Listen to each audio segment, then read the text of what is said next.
Besides and beside, देखिए besides का मतलब होता है इसके अलावा, इन एडिशन टू, बिसाइड्स जहां पर एस लग जाता है, इसके अलावा मैंने ये खरीद लिया, इसके अलावा मुझे ये भी खरीदना है, बिसाइड्स आप यूज करेंगे, इसके अलावा। बिसाइड पास में, कोई आपके बगल में बैठा है, she is sitting beside me, वो मेरे बगल में बैठी है, she is sitting beside me. Clear हुआ? बिसाइड आपके साथ में कोई बैठा है, she is sitting beside me, don't sit beside her, I you sitting beside her, कुछ भी आप बोल सकते हैं। बिसाइड साथ में, पास में, एंड बिसाइड्स मीन्स इसके अलावा। प्रोफाउंडली बहुत ज्यादा, प्रोफाउंड बहुत ज्यादा, एक गहरा इम्पैक्ट पड़ता है, गहरा असर पड़ता है। प्रोफाउंड का मतलब होता है गहरा, डीप। जैसे कहते हैं ना, he left a profound impact on him, his death left a profound impact on him, मतलब उसकी जो डिमाइस हुई, डेथ हुई, तो उसकी वजह से उस पर गहरा प्रभाव पड़ा, गहरा, प्रोफाउंड।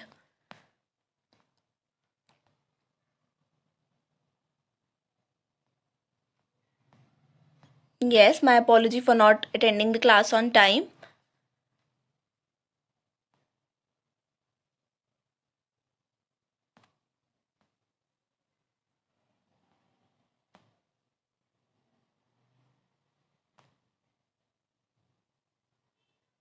Yes, अमित बिल्कुल ठीक। How are you doing means how are you, how are you doing, ऐसे बोलते हैं हम। हाउ आर यू डूइंग, कैसे हैं आप, हाउ आर यू, इसका सेम मतलब होता है, यानी कि आप कैसे हैं, how are you doing.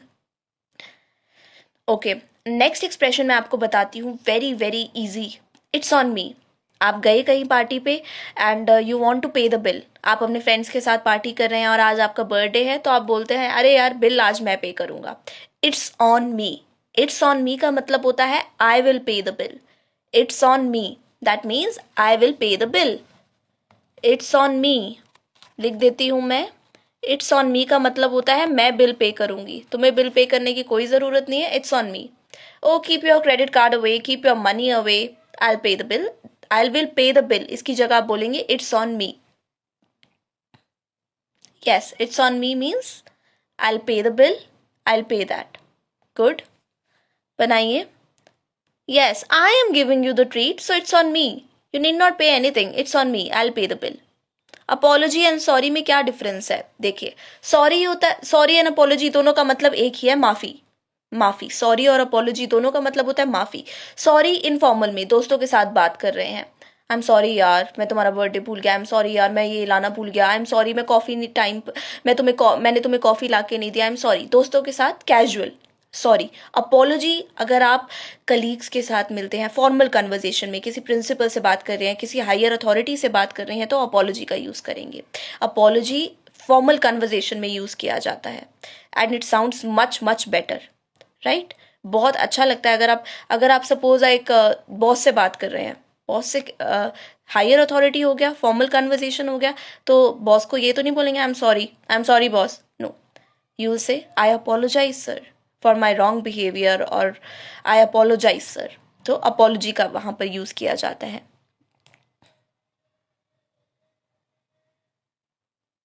It's my birthday, so definitely it's on me, I'll pay the bill।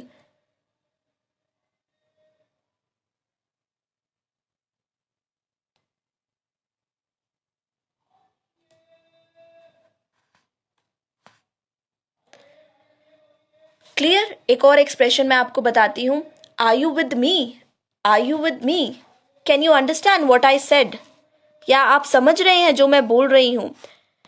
अब ऑनलाइन क्लासेस में ये बहुत होता है। ऑनलाइन क्लासेस जब टीचर्स लेती हैं, तो स्टूडेंट्स क्या होते हैं, जब टीचर ऑनलाइन क्लासेस लेती है तो स्टूडेंट्स का ध्यान तो होता ही नहीं है, तो टीचर बार बार बोलती है are you with me Rahul, are you with me Simran, are you with me, are you with me, क्या आप समझ रहे हो, are you understanding what I am trying to say, जो मैं आपको बताना चाहती हूँ क्या उस बात को आप समझ रहे हो? Are you with me, can you understand what I said, क्या आपको समझ में आया जो मैंने बोला?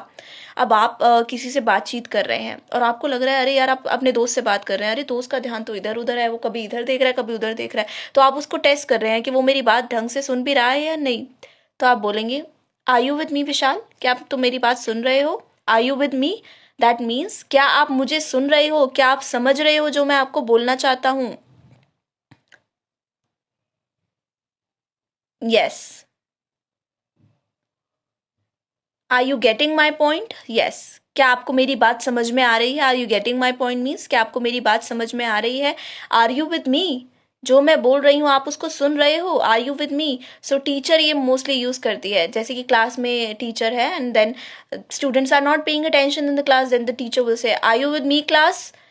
Do you know that exams are starting from this week? Exams इस वीक से स्टार्ट हो रहे हैं, exams are starting on this date. So are you with me class? Are you understanding me what I said? आप मुझे समझ रहे हैं जो मैं आपको बोल रही हूँ?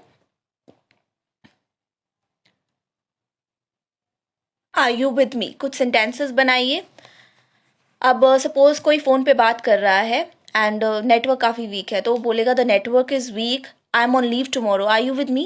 क्या आपने समझा जो मैंने आपको बोला? नेटवर्क बहुत ज़्यादा ख़राब है, the network is weak, I be on leave tomorrow. Phone पे बातचीत हो रही है, मैं लीव पर हूँगा. सो are you with me?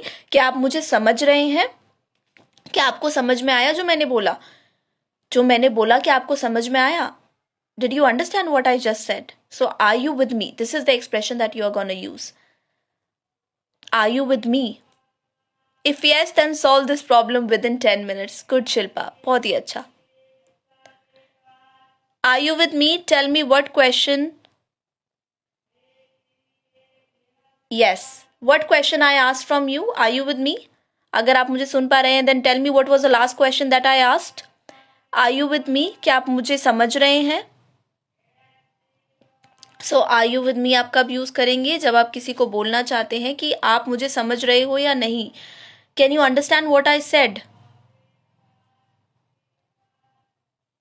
I am talking to you. Are you with me? क्या आप मुझे सुन रहे हैं, समझ पा रहे हैं जो मैं आपको बोल रही हूँ? I meet you tomorrow. Are you with me? कल मैं तुमसे मिलूंगा. क्या आपने समझ लिया ना जो मैंने आपको बोला? So are you with me?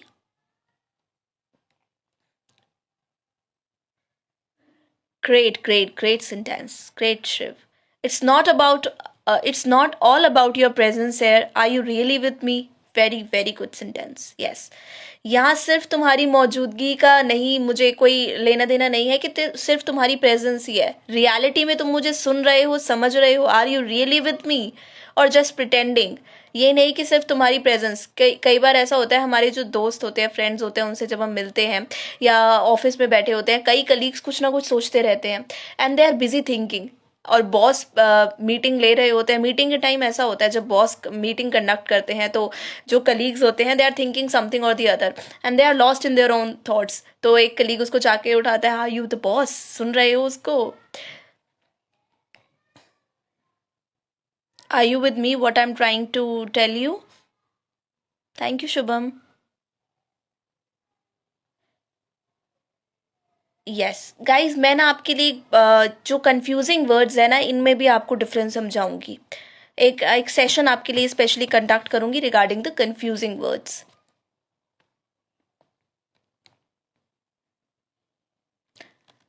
Yes good. Let's go for a movie. Are you with me? Movie के लिए चलते हैं. क्या तुम समझ रहे हो ना जो मैंने आपको बोला? Yes. Are you with me class? Are you with me Rahul? किसी को भी आप बोलना चाहते हैं. क्या आप समझ रहे हो जो मैंने आपको बोला?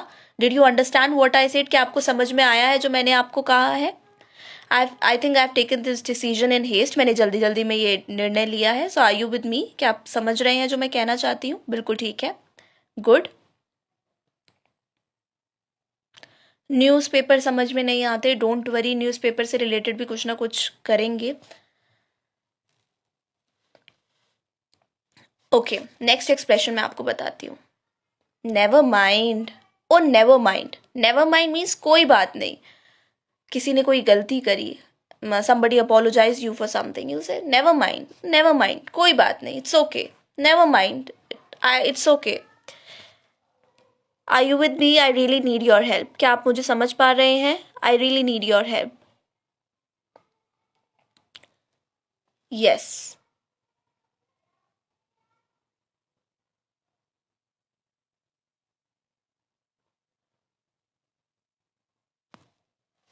आइल्स के लिए भी हम एक कंडक्ट करेंगे लेसन, डोंट वरी.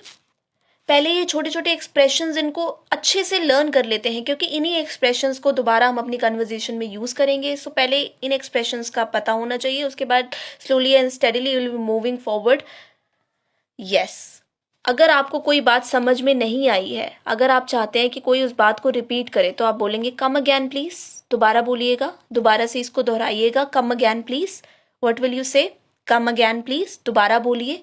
कोई बात आपको समझ में नहीं आई, हम कहते हैं ना यार रिपीट करो, तुमने क्या बोला, दोबारा दोहराइएगा प्लीज, कृपया दोबारा इस बात को कहिए, तो आप बोलेंगे come again please, come again please.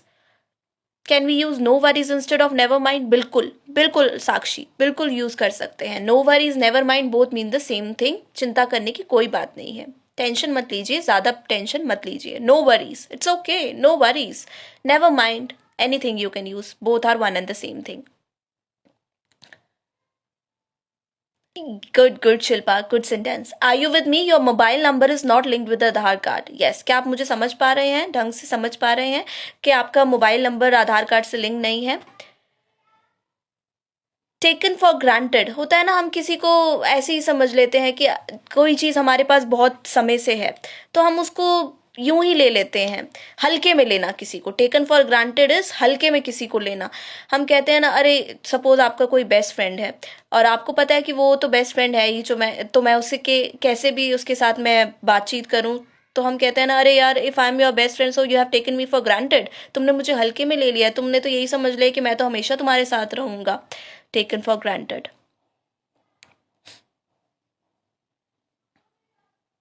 Clear हुआ? टेकन फॉर ग्रांटेड इज किसी को हल्के में ले लेना, किसी को समझ लेना कि हाँ ये तो रहेगा ही रहेगा मेरे पास, तो इसको इतनी ज़्यादा इंपॉर्टेंस नहीं देना, किसी को इतनी ज़्यादा इंपॉर्टेंस नहीं देना। सो आप यूज़ कर सकते हैं taken for granted. She has taken me for granted, she thinks I will be available all the time for her. उसको लगता है कि मैं हमेशा उसके लिए अवेलेबल रहूंगी। So she has taken me for granted, उसने मुझे हल्के में ले लिया, वो मुझे इतनी ज़्यादा इंपॉर्टेंस नहीं देती है, because she know that I will be available all the time. क्योंकि उसको पता है कि मैं हर समय अवेलेबल होंगी, तो वो ज़्यादा इंपॉर्टेंस मुझे नहीं देती है। किसी को ज़्यादा इंपॉर्टेंस नहीं देना, किसी को टेकन फॉर ग्रांटेड आप बोल सकते हैं। Yes, we have been living together since for many years. We have been living together for many years now, so he has started taking me on. So he has started taking me for granted. Come again, please. Whatever you said about the class timing, amazing, good. दोबारा बोलिएगा जो आपने class timing के बारे में बताया. Now you have started taking me as granted. Now you have started taking me as granted. Yes. अब तुम मुझे मतलब इम्पोर्टेंस ज्यादा नहीं दे रहे हो।